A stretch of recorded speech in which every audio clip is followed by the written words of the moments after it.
Hello दोस्तों, स्वागत है आप सभी का अपने चैनल में। दोस्तों आशा करता हूँ आप सब लोग अच्छे होंगे। और अब तो फेस्टिवल ख़त्म हो चुका है। अब सीधा हम लोग IBPS PO मेंस और SBI क्लर्क के प्रीलिम्स का जो एग्ज़ाम है उस पर हम लोग अब अपनी तैयारी पे पकड़ एक मजबूत करेंगे अब। ठीक है ना। आप लोग ने आशा करता हूँ अपना फेस्टिवल दिवाली का अच्छे से मनाया होगा। अब हम लोग की बारी है दोस्तों IBPS PO मेंस। जिनका IBPS PO प्री अच्छा हुआ है वो PO मेंस की कर रहे होंगे और साथ में SBI क्लर्क प्रीलिम्स की भी तैयारी कर रहे होंगे। ठीक है। तो दोस्तों बस बैंक एग्ज़ाम में जो एक सबसे बड़ा कारण है स्पीड ना बढ़ने का, उस पर हम लोग बात करेंगे कि हमारी स्पीड क्यों नहीं बढ़ रही है और इस स्पीड को हम लोग कैसे बढ़ा सकते हैं। ठीक है ना।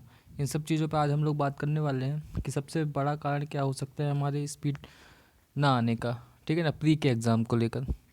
दोस्तों यदि बात करें देखा जाए तो मैथ सेक्शन में यदि हम बात करें स्पीड हमारी क्यों नहीं बढ़ रही है। कुछ लोगों के तो कॉन्सेप्ट क्लियर नहीं होंगे मैथ्स में। यदि हमारे कॉन्सेप्ट क्लियर हैं, सारे कॉन्सेप्ट अर्थमेटिक के कॉन्सेप्ट क्लियर हैं, सिंप्लीफिकेशन में हमें कैसे स्पीड बढ़ाना है उसके कॉन्सेप्ट क्लियर हैं, तो दोस्तों यदि कॉन्सेप्ट क्लियर है स्पीड नहीं आई तो इसका एक बहुत बड़ा रीज़न हो सकता है कि हमारी जो रीडिंग कैपेबिलिटी है उस पर हम लोग को फोकस करना चाहिए। यदि हमारी रीडिंग जो स्पीड है रीडिंग कि हम लोग यदि एक लाइन पढ़ रहे हैं उसको तुरंत इम्प्लीमेंट कर रहे हैं, यदि हमें समझ में आ रही है तो हमारी स्पीड आ जाएगी। यदि हम एक लाइन पढ़ रहे हैं, दो लाइन पढ़ रहे हैं, बार बार लाइनों को पढ़ रहे हैं क्वेश्चन के सवालों को और हमें वो क्वेश्चन क्लिक नहीं हो रहा है दिमाग में, इस कारण से हमें क्या है सवाल सॉल्व करने में टाइम ज़्यादा लग जाता है। यदि हम मान लो कोई एक टॉपर बच्चा है वो यदि 30 सेकंड में उस सवाल को पढ़ ले रहा है और समझ ले रहा है, आप यदि 60 सेकंड ले रहे हैं तो दोस्तों 30 सेकंड का जो अंतर आ रहा है ना, यही अंतर हमें कम करना है। क्योंकि एग्ज़ाम में दोस्तों यदि ये क्वेश्चन को यदि हम लोग अच्छे से पढ़ पाएंगे यदि और तुरंत ही उसको क्या करें एग्जीक्यूट कर दें, पहली लाइन पढ़ी और उस लाइन का जो पूरा एक प्रोफार्मा है कि हमें क्या करना है उस लाइन में, वो पूरा यदि क्लियर हो गया तो तुरंत ही उसका हम लोग एक आंसर अपने दिमाग में लिख सॉल्व करके पेन से लिख सकते हैं कि हाँ इसका ये है। तो तुरंत हमने उसको अपने दिमाग में कन्वर्ट कर लिया कि हाँ ये इस लाइन में ये बोला गया है, तो इसको हम लोगों ने सॉल्व कर लिया। तो बस सबसे ज़्यादा फोकस हमें करना है दोस्तों रीडिंग में। जो हम लोग रीडिंग कर रहे हैं सबसे ज़्यादा फोकस उसी में करना है कि ज़्यादा से ज़्यादा हम रीडिंग करें और रीडिंग करके सवाल को सॉल्व करने की कोशिश करें। तो बहुत से लोगों की रीडिंग अच्छी नहीं होती है, वो कम से कम 10 से 15 सेकंड लगा देते हैं सवाल को पढ़ने में, फिर दोबारा से सवाल पढ़ते हैं, इस कारण से उनकी स्पीड नहीं बढ़ पड़ती है।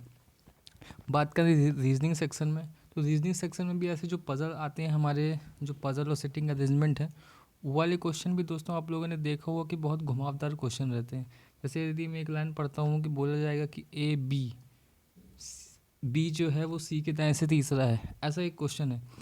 क्वेश्चन क्या होता है दोस्तों, जो एग्जामिनर देता है वो बहुत ही टिपिकल लैंग्वेज लिखी होती है। उस लैंग्वेज को यदि हमने तुरंत पढ़ा और हमारे तुरंत दिमाग में समझ में आ गई तो हम इम्प्लीमेंट कर लेंगे।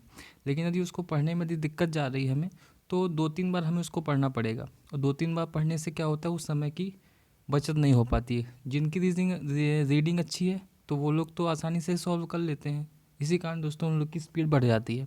तो ज़्यादा से ज़्यादा हमें पजल्स को कैसे क्या करना है, पढ़ना है कि आखिर वो बोला क्या जा रहा है, हर एक लाइन का मतलब हमें समझ में आना चाहिए, चाहे वो रीजनिंग हो चाहे मैथ्स के क्वेश्चन हो।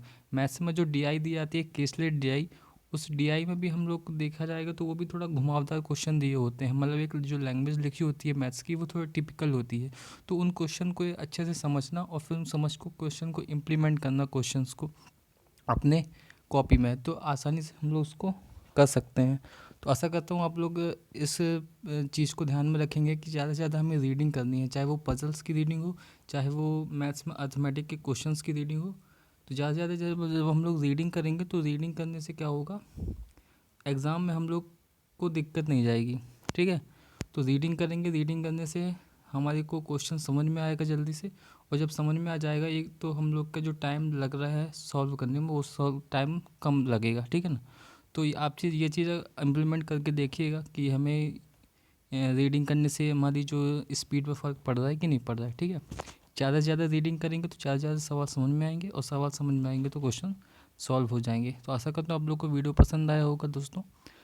तो आज के लिए इतना ही दोस्तों, धन्यवाद।